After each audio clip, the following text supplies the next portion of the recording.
Salut à tous, on se retrouve pour l'épisode 3494 du Zap Image. On commence aujourd'hui en ce jeudi 27 novembre avec les résultats de la soirée d'hier soir et on va parler bien sûr de la Ligue des Champions. Et on commence tout d'abord avec le Paris Saint-Germain qui joue au Parc des Princes face à l'équipe de Tottenham. Et le PSG s'est imposé 5-3, 8 buts dans la rencontre mais 5 buts des Parisiens. Donc Vitinha qui a réalisé un match exceptionnel triplé, un but de Fabien Ruiz, un autre milieu de terrain et un but du défenseur William Pacho. Donc côté Tottenham de Kolo Muani, joueur du PSG prêté aux Spurs, il a inscrit le doublé. Il y a un but de Richarlison de Kolo Muani, 2 buts et une passe D, décisif sur les 3 buts de son équipe. Le Parisien, donc à noter que Lucas Hernandez a pris rouge en toute fin de match. On parlera tout à l'heure de son rouge stupide qu'il a pu prendre lors de cette rencontre. Mais grâce à cette victoire, le PSG est actuellement deuxième de cette poule unique de 36 équipes de Ligue des Champions. Ils sont seulement derrière Arsenal qui a fait 5 matchs, 5 victoires. Vu que le Bayern s'est incliné face à Arsenal et vu que l'Inter s'est incliné en toute fin de match hier face à l'Atlético, et le PSG a su grappiller 2 places au classement. Il est actuellement deuxième bien sûr par rapport à cette poule unique de la Champions League. On continue, on va parler maintenant de la une du journal Équipe aujourd'hui. Et ça parle de lui, de Vitinha bien sûr. Vitinha s'occupe de tout parce que Vitinha hier il a été exceptionnel bien sûr. Donc il repart avec le trophée d'homme du match et le ballon par rapport à son triplé. Son premier triplé bien sûr du côté du PSG. C'était aussi également son premier doublé au PSG. Donc premier doublé, premier triplé bien sûr. Pour Vitinha, quel joueur bien sûr. Il est pour moi et de loin actuellement le meilleur milieu de terrain au monde. Quand je dis actuellement c'est sur les deux ou 3 derniers mois. Pour moi, c'est lui le meilleur. C'est vrai qu'on parle beaucoup aussi de Pedri. Mais Pedri, contrairement à Vitinha, je pense qu'il est beaucoup moins décisif que Vitinha. Vitinha, il marque et en plus, il fait des passes D. Il a réalisé au moins 8 passes D comme cette saison. C'est exceptionnel. En plus de tous les buts, les buts qu'il a pu aussi ajouter. Donc, félicitations bien sûr à lui. Regardez sa hitmap en plus de ses buts. Regardez, il est exceptionnel comme d'habitude. Plaque tournante au milieu de terrain. Il a réalisé un match exceptionnel. Bien sûr, le milieu portugais. Et Vitinha, à la fin du match, il a dit ici, c'est le meilleur match de ma carrière. Il a dit, je ne pense pas. Et pour lui, il a déjà fait des matchs meilleurs que celui qu'il a pu faire hier. Le but, c'est pas le plus important pour un milieu de terrain bien sûr, mais bien sûr c'est inoubliable ce soir. Jamais j'aurais cru marquer un triplé. Et voilà, chose faite bien sûr pour lui. Et toujours avec lui, donc cette victoire va marquer un moment spécial dans ma carrière à Paris. C'est une victoire importante du fait qu'on était mené au score. Ça montre le caractère et la force bien sûr de cette équipe du PSG.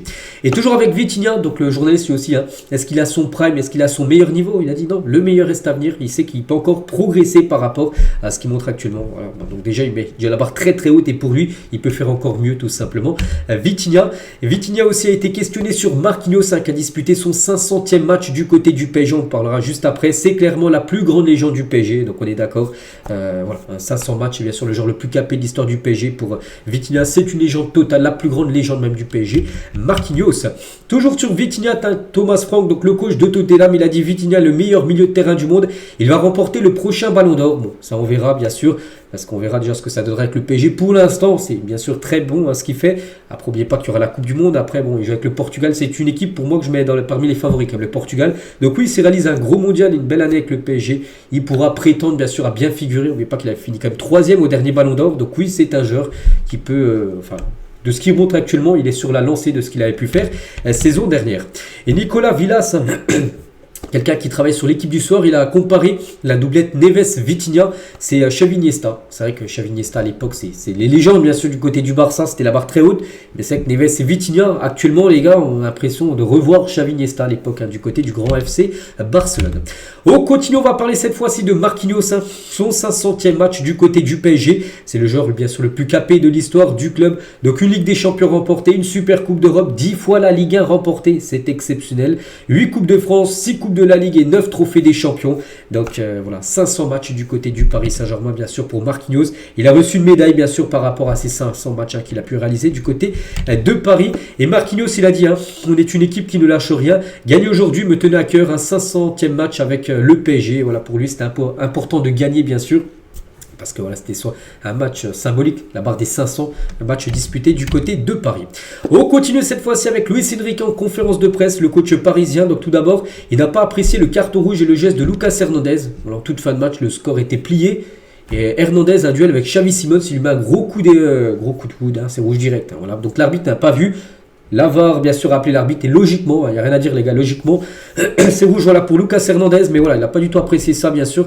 Luis Enrique, ce n'est pas la première fois, il faut savoir se contrôler, c'est bizarre, ce n'est pas normal, il faudra en parler, c'est dangereux. C'est vrai que là, tu prends un rouge et du coup, il sera suspendu certainement même plusieurs matchs, parce que là, c'est quand même Voilà, comme volontaire, hein, il devrait louper au moins 2 matchs, hein, je pense minimum. Lucas Hernandez. Toujours avec Enrique, donc le journaliste là, lui a dit, hein, donc aujourd'hui Vitinha est au-dessus des autres, il a dit bien sûr, hein, c'est que Vitinha hier était au-dessus de tout le monde, on a pu voir la performance exceptionnelle, mais il a dit aujourd'hui, c'est aussi les 3 milieux de terrain qui ont été incroyables spécialement parce que Vitinha auteur d'un triplé, Fabien Ruiz également a marqué, hein, et João Neves, les gars, il a fait une passe D, hein, pour le but de Fabien Ruiz, c'est João Neves qui fait une talonnade, donc les 3 milieux de terrain ont été exceptionnels hier du côté de Paris. Toujours tiens avec Enrique, donc il a dirigé hier son 400e match en tant qu'entraîneur. Donc 181 du côté du Barça, hier c'était son 137e match du côté du Paris Saint-Germain, donc 42 avec l'AS Roma et 41 avec le club espagnol du Celta Vigo qu'il avait pu coacher dans le passé. On va parler cette fois-ci de Quentin Jantou, ça a été quand même la grosse surprise de Luis Enrique, de le voir directement titulaire, et je n'étais pas surpris de commencer le match, hein. J'ai été très content d'avoir débuté le match. Cela montre que le coach voit mes efforts à l'entraînement sur le terrain. J'essaie de redonner la confiance que le coach m'avait donnée.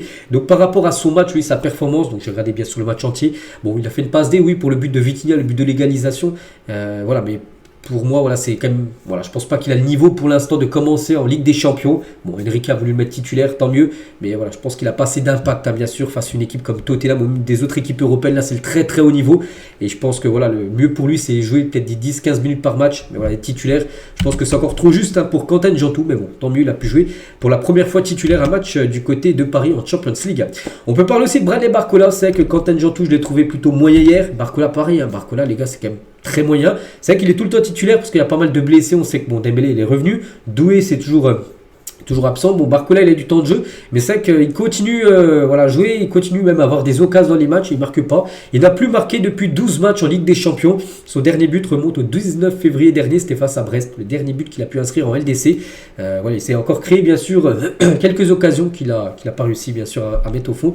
Bradley Barcola. On continue aussi sur Nuno Mendes, il est sorti à la mi-temps. On a l'impression qu'il était blessé, tout ça. Non, en gros, il a été sorti par simple précaution pour ne pas prendre de risques. Voilà.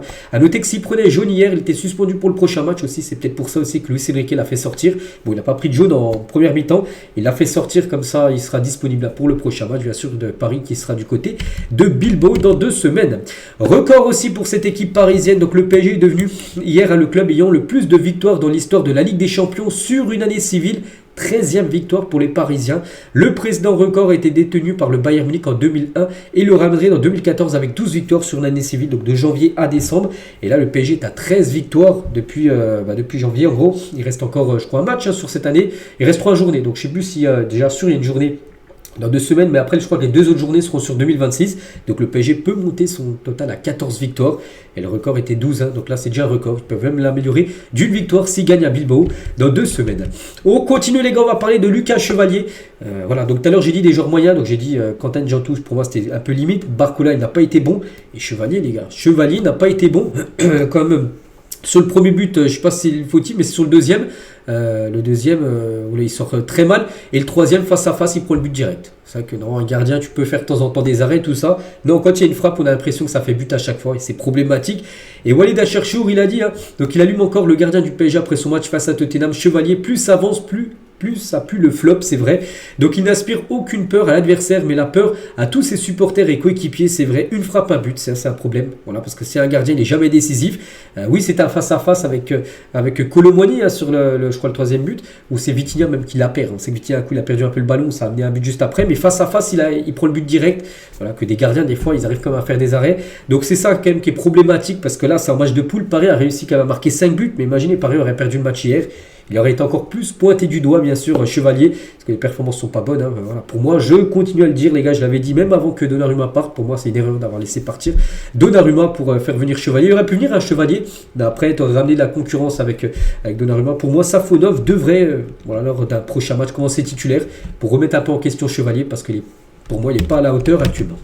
On continue les gars avec Hakimi. Bon, il n'a pas pu jouer, bien sûr, il est blessé, mais il était présent pour soutenir bien sûr l'équipe parisienne. Le joueur marocain, objectif pour lui, jouer la Coupe d'Afrique des Nations qui commence dans un peu moins d'un mois. A noter aussi toujours sur ce match des Parisiens, donc Nasser est devenu hier soir le président d'un club français le plus capé de l'histoire de la Ligue des Champions, avec 137 matchs de Ligue des Champions, on va dire. Hein.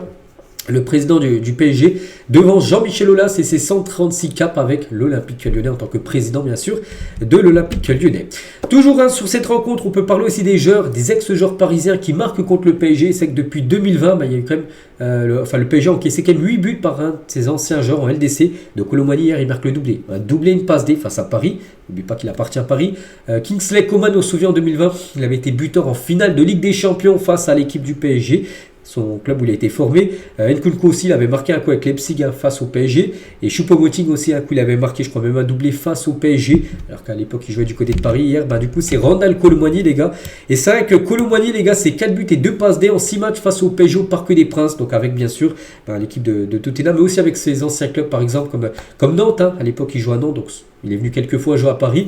Et c'est vrai que il arrive souvent à marquer. Donc, 6 fois décisif lors des 6 fois qu'il est venu du côté du Parc, tout simplement.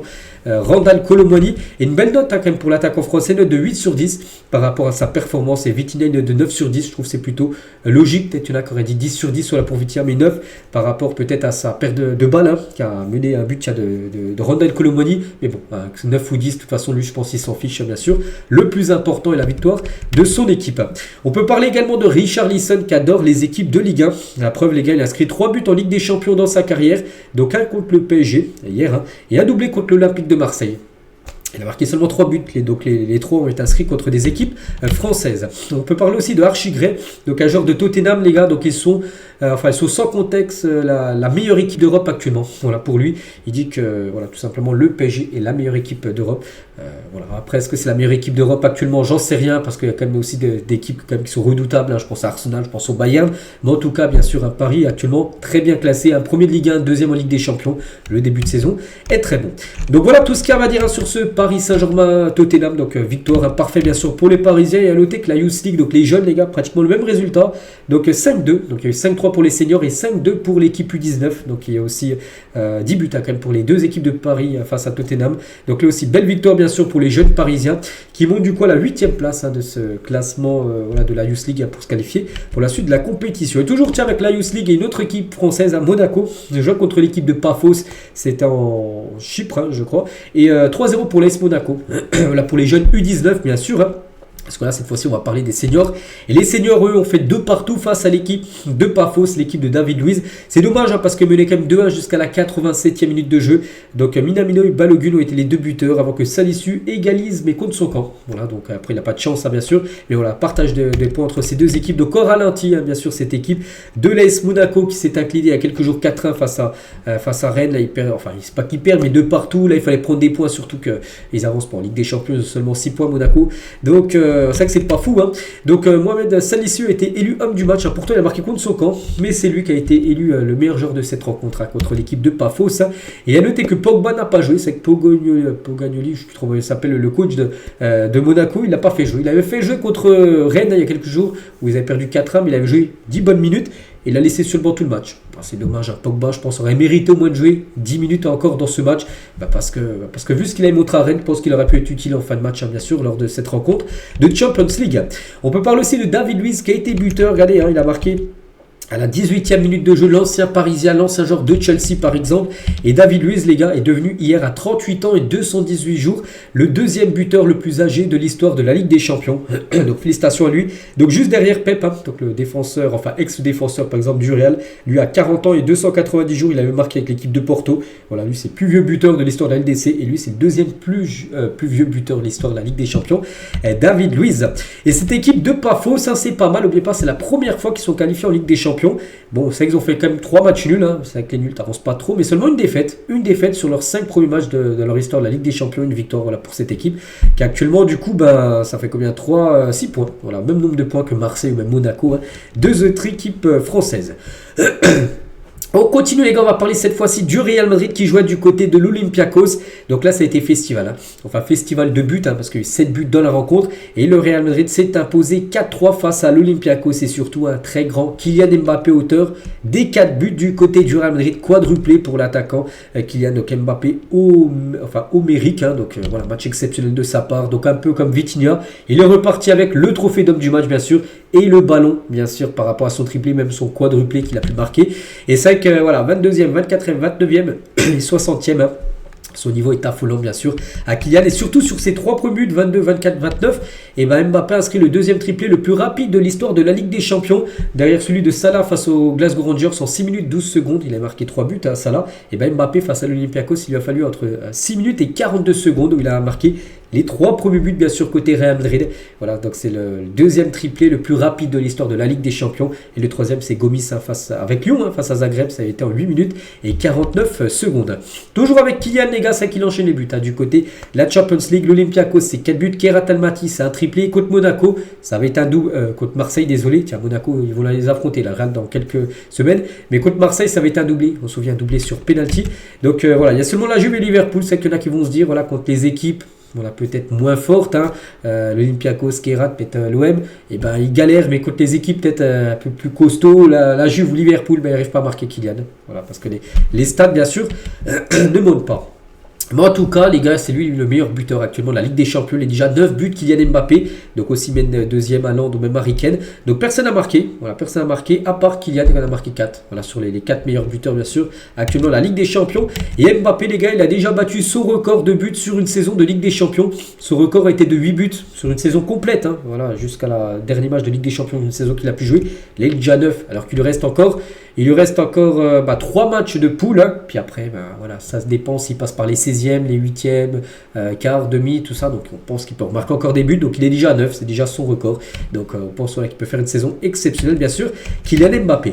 Et si on rajoute, bien sûr, club plus sélection. Donc il monte à son total à 27 buts, 5 passes D et 22 en 22 matchs. Les stats sont exceptionnels bien sûr pour Kylian Mbappé. Donc c'est un honneur de faire partie des rares joueurs ayant inscrit un quadruplé pour le Real Madrid en Ligue des Champions aux côtés de Di Stefano, donc légende du Real, Puskas ou même Cristiano Ronaldo qui avait déjà lui aussi inscrit un quadruplé du côté bien sûr du Real.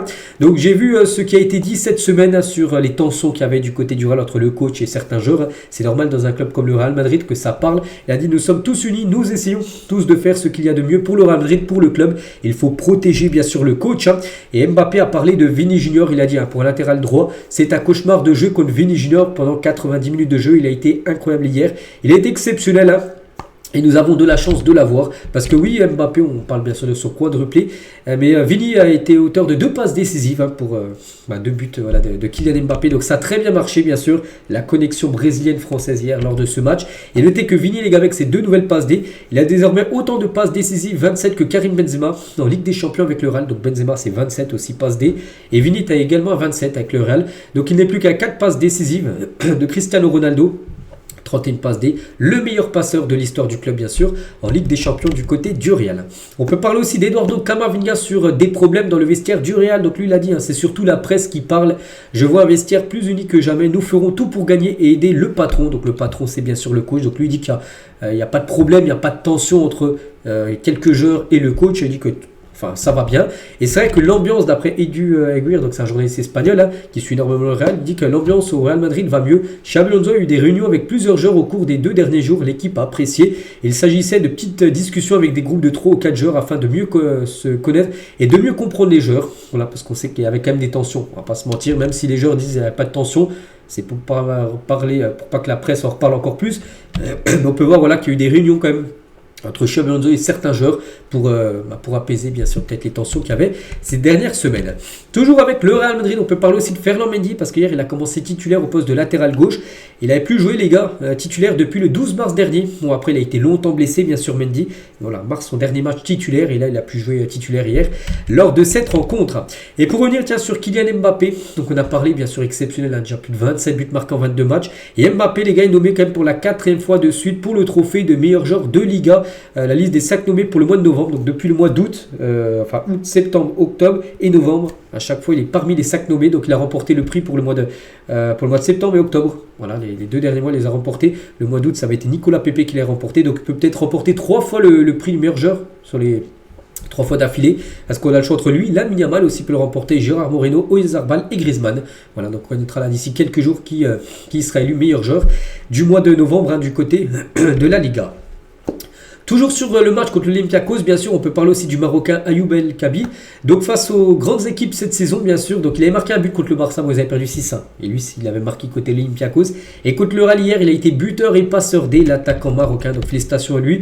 Et c'est un record, Ayoub El Kabi est devenu donc hier le meilleur buteur marocain de l'histoire des Coupes d'Europe. 25 buts pour lui. L'attaquant dépasse son compatriote Youssef En-Nesyri qui était à 24 buts en Coupe d'Europe. Donc Coupe d'Europe, on prend en compte Ligue des Champions, Europa League, peu importe. Il faut que ce soit une Coupe d'Europe. Donc c'est lui actuellement maintenant le meilleur buteur de l'histoire en tant que joueur marocain bien sûr des Coupes d'Europe. Voilà ce qu'il y a à dire sur le match du Real Madrid. On continue avec cette grosse affiche Arsenal contre le Bayern. Donc deux équipes avant le match qui étaient à 4 sur 4, 4 matchs, 4 victoires. Et du coup une équipe est à 5 sur 5. C'est l'équipe de Arsenal qui s'est imposée 3-1 face au Bayern Munich. Donc Timber, Madueke, Martinelli ont été les 3 buteurs côté Gunners contre un but de Karl. Côté Bayern Munich, donc grosse victoire bien sûr d'Arsenal, belle victoire. Et encore invincible cette équipe, 5 matchs, 5 victoires. Ils sont premiers de la Ligue des Champions. Ils sont premiers de la Première Ligue. C'est qu'Arsenal cette saison peut prétendre vraiment à remporter des gros trophées à chaque fois. On va dire que ça leur passe sous le nez. Que ça soit l'APL ou même la Ligue des Champions. Là, cette année, il y a moyen de faire peut-être un sur les deux, peut-être les deux, pourquoi pas. Ils peuvent faire les 2 gros trophées, on verra. Mais en tout cas, c'est vrai que cette saison, les gars, ça joue très très bien. Du côté d'Arsenal, donc Declan Rice, c'est officiel, c'est lui qui a été élu homme du match face au Bayern. Félicitations à lui. À noter qu'Arsenal, les gars, malgré la victoire, ils ont pris un but. C'est le premier but encaissé cette saison en Ligue des Champions. Vous n'avez toujours pas pris le moindre but. Vous avez gagné à chaque fois leurs 4 premiers matchs. Mais voilà, 4 clean sheets. Puis là, premier but pris, bon, ils ont quand même gagné 3. C'est ça, bien sûr, le plus important. Et concernant le Bayern, ça y est, première défaite pour eux de la saison. Il leur a fallu attendre 19 matchs pour les voir s'incliner pour la première fois. Ils avaient fait un nul, je crois, contre Union Berlin, je crois, avant la trêve. Où ils avaient égalisé à la 93e pour éviter la défaite. Il y a eu 2-2. Donc là, cette fois-ci, c'est première défaite pour le Bayern depuis le début de la saison. Et concernant Thomas Tuchel, donc le sélectionneur de l'Angleterre, donc il était présent pour suivre ce Arsenal Bayern Munich hier en tribune. Et toujours les gars sur cette rencontre, mais la rencontre des U19, bon je sais pas le résultat, mais on s'en fiche un peu, on a juste parlé des clubs français. Mais concernant ce tout jeune joueur les gars, c'est un record, il joue à Arsenal. Un nom à surveiller les gars, ce Luis Munoz, c'est un joueur anglais. Il est devenu le plus jeune joueur à disputer un match de Youth League à 13 ans. 13 ans les gars, il est né en 2011. Donc la Youth League les gars, c'est des moins de 19 ans on va dire. Donc il était entré en jeu pour les 5 dernières minutes avec Arsenal face au Bayern. Voilà, donc c'est le plus jeune joueur à évoluer avec les U19.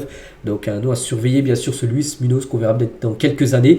Jouer avec l'équipe première bien sûr des Gunners. On continue les gars, on va parler cette fois-ci de ce match Liverpool contre le PSV. Liverpool, oui, on savait déjà que c'était une équipe en crise et ça se confirme les gars. 4-1, ils ont perdu à Old Trafford face à... Enfin pas Old Trafford, qu'est-ce que je dis à Anfield, désolé. Face au PSV. Bon, voilà, donc festival de buts côté néerlandais. Donc Liverpool les gars, là c'est plus bactère. Et Liverpool a perdu 9 de ses 12 derniers matchs. Leur pire série depuis 1953. Depuis quasiment 75 ans, ils n'avaient pas fait une série comme ça sur les 12 derniers matchs en perdant au moins 9. C'est terrible les gars, regardez, à part Francfort, Aston Villa, les Real, où là les 2 matchs on pensait qu'ils étaient sortis de la crise, pas du tout les gars, ils ont enchaîné 3 défaites ensuite d'affilée, c'est très compliqué, en plus ils prennent des corrections, là, ils prennent 4-1 face au PSV, ils avaient pris 3-0 face à Nottingham, ils ont pris 3-0 face à City, ils ont pris 3-0 face à Palace, c'est pas des défaites 1-0 ou 2-1, qui s'est joué sur des détails, non c'est des défaites, là 3-0, c'est merci au revoir, en gros t'as pas été à la hauteur, et c'est que Liverpool actuellement est en crise totale et Liverpool a encaissé 3 buts ou plus lors de 3 matchs consécutifs, toutes compétitions confondues pour la première fois depuis 1992, 3-0, 3-0 et 4-1, donc 3 buts d'écart on va dire. Donc voilà, qu'est-ce qui se passe? Je sais pas comment cette équipe a pu gagner ses 5 premiers matchs de saison de PL, qui était intouchable bien sûr en Ligue des Champions au tout début de saison, et depuis les gars c'est un changement, il n'y a pas de blessure, tout le monde est là les gars, Van Dijk, Konaté, Salah, tout le monde est présent, je ne sais pas ce qui s'est passé du côté de cette équipe, et Arne Slot il a dit, je vais être positif quant à la réaction des joueurs après avoir été mené à 0, car jusqu'à la mi-temps nous avons fait un bon match, la seule solution c'est d'aller de l'avant, nous devons faire face à la situation et nous battre avec acharnement, et il a parlé aussi d'Hugo Ekitike. J'ai pas vu le match, j'ai plutôt regardé Paris, mais je crois pas qu'il a fait un bon match, il le dit. En seconde période, je me demandais constamment ce qui n'allait pas avec Hugo Ekitike. Il semblait incapable de bouger comme en première mi-temps. C'est pourquoi notre pressing est un peu désorganisé. Il m'a dit lui-même au cours des 5 à 10 premières minutes qu'il avait trop mal au dos et que c'est pour cela qu'il a dû sortir. Voilà, en gros, il était blessé, il a joué, ça n'allait pas. Donc, c'est très, très délicat actuellement, bien sûr, du côté de Liverpool. Et c'est qu'avec Arne Slot, les gars, en plus, j'avais parlé hier. Hier, quand on avait fait l'avant-match, j'ai dit, c'est la défaite, les gars, ça va sentir très mauvais pour lui. Et ça se confirme, les gars. Réunion d'urgence. Donc, aujourd'hui, à Liverpool, réunion, les gars, peut-être à la fin de la réunion, ça sera fini. Les dirigeants discuteront des mauvaises performances du club avec 9 défaites sur les 12 derniers matchs et de l'avenir d'Arne Slot. Les gars, son avenir vraiment, on ne sait pas s'il sera sur le banc de Liverpool pour le match là ce week-end. Je ne sais pas, il joue contre qui ce week-end, j'en sais rien. Mais c'est très critique les gars. Peut-être, il pourrait peut-être encore être sur le banc peut-être le week-end qui arrive. Enfin, je suis pas sûr. Mais si encore une contre-performance à ce week-end sera fini. Donc là, il est totalement sur la sellette là. Voilà, le coach est néerlandais. Curtis John, les gars, vide son sac après la nouvelle défaite de Liverpool face au PSV. On est dans la merde. Il faut que ça change. Je n'ai jamais connu une équipe aussi mauvaise. Voilà, quand il parle de sa propre équipe, c'est inacceptable. Je n'ai même pas les mots. Je suis au-delà de la colère et de la tristesse. Je n'ai pas les mots de ce qui se passe actuellement. Il ne comprend pas comment ça marche plus. Ça marche plus du tout du côté de Liverpool. Regardez aussi une situation sur le premier but du match, sur un penalty pour le PSV. Mais regardez Van Dijk, qu'est-ce qu'il fait les gars? Comment il peut mettre sa main aussi haut que ça? On n'est pas au joue au football là, c'est pas au handball qu'on joue. Donc là bien sûr penalty pour l'équipe du PSV. Et pour les supporters, ça passe pas du tout les gars. Regardez, au bout de 85 minutes, normalement les supporters sont fidèles là-bas à Liverpool. 85e, il y a 3. Il y a même un autre but qui a été encaissé après. Tout le monde est parti. Enfin, pas tout le stade, mais beaucoup de supporters n'ont même pas voulu voir la fin de match. Ils sont partis. C'est très rare de voir ça du côté de Liverpool. Et c'était le cas hier, bien sûr, par rapport à cette correction, cette humiliation prise 4-1. Ils avaient déjà pris 3-0 il y a quelques jours. Ils ont pris 7 buts sur l'espace de 4-5 jours là, à domicile. C'est un cauchemar que vit actuellement les supporters de Liverpool. Officiel concernant le genre du match. Donc c'est un genre du PSV, bien sûr. Donc c'est Koueb Driouech. Je ne connais pas le joueur, mais bon, en tout cas, il a marqué le doublé. Voilà, donc félicitations à lui. Et c'est lui qui a remporté le prix d'homme du match. Il a noté que le PSV est devenu la deuxième équipe à marquer 4 buts ou plus en Anfield dans une compétition européenne. La première équipe avait été le Real Madrid. Il s'était imposé, je crois, il y a 2 ou 3 ans, 5-2. Il perdait 2-0 le Real. Ils ont gagné 5-2. Voilà. Et du coup, c'est la deuxième équipe à marquer au moins 4 buts ou plus du côté du stade de Anfield. On continue les gars avec les autres résultats. L'Atlético jouait contre l'Inter Milan. L'Atlético s'est imposé 2-1. Alvarez et Jiménez à la 93e parce que tout à l'heure, j'ai dit que le PSG avait grappillé des places. Que oui, l'Inter, les gars, quand il y avait à la 92e, l'Inter était toujours deuxième de la poule Ligue des Champions. Et vu qu'ils ont perdu le match, du coup, le PSG les a dépassés. Parce qu'ils ont pris un but en toute fin de match, bien sûr, l'Inter. Et du coup, défaite. Première défaite de l'Inter qui était à. Je crois qu'ils avaient gagné leurs 3 premiers matchs sur leurs 4 premières rencontres. Et du coup, défaite, bien sûr, de l'Inter. À noter que l'Atlético, ça va beaucoup mieux, les gars. L'Atlético est en forme. 6 victoires d'affilée. Invaincu à domicile, 9 victoires et un nul. Là, pour l'Atlético, qui ne font pas trop de bruit, mais actuellement, ça va bien mieux en Liga. Et ça va mieux également en Champions League. Et à noter que Alvarez a été buteur, c'est lui qui a marqué le premier but au bout de 9 minutes de jeu. Et 16 matchs, 10 buts et 5 passes D. Voilà les stats de Alvarez. Sur ce début de saison, la belle victoire de l'Atalanta Bergame après avoir remporté le match contre Marseille, on se souvient, avant la trêve. Et ils ont fait un gros coup à l'extérieur. Victoire 3-0 à Francfort, un futur adversaire du Barça dans 2 semaines. Ils iront au Camp Nou, bien sûr, les joueurs allemands. Mais en tout cas, ils en ont pris 3 face à l'Atalanta. Lors de ce match, Lookman, buteur et passeur D. Le genre Nigérian. La victoire aussi 3-0 du Sporting face à Bruges. Donc Kwenda, Suarez et Trincao étaient les 3 buteurs du Sporting qui affrontera le PSG. Bon, pas dans 2 semaines, mais peut-être je crois que ça sera en janvier. Ils auront encore le Paris Saint-Germain à affronter l'équipe du Sporting. La victoire également de Copenhague 3-2 face à Kairat Almaty avec un but, surtout 2 buts de Kairat Almaty en fin de match. Bon, ils ont quand même perdu cette rencontre. Du coup, tous les résultats, beaucoup de buts. C'est qu'hier, on a parlé de beaucoup d'équipes qui n'avaient pas réussi à marquer. Je crois qu'il y a au moins plus de la moitié des équipes qui avaient 0 but, donc pas réussi à marquer. Que là, il y a seulement 2 équipes qui n'ont pas marqué, donc Francfort et Bruges. Donc toutes les autres équipes ont marqué au moins un but. Et beaucoup de buts, là il y en a 8. Là il y en a 7, là il y en a 5, là aussi il y en a 5. Ça a été une grosse soirée bien sûr de Ligue des Champions. Hier soir, du coup, après cette 5e journée, le classement bien sûr. Donc Arsenal en tête, seule équipe en tête, 15 points pris sur 15 possibles, 5 matchs, 5 victoires. Donc voilà, ils sont en tête bien sûr. Donc le PSG deuxième, le Paris Saint-Germain, ex-aequo, regardez, il y a pas mal d'équipes à 12 points.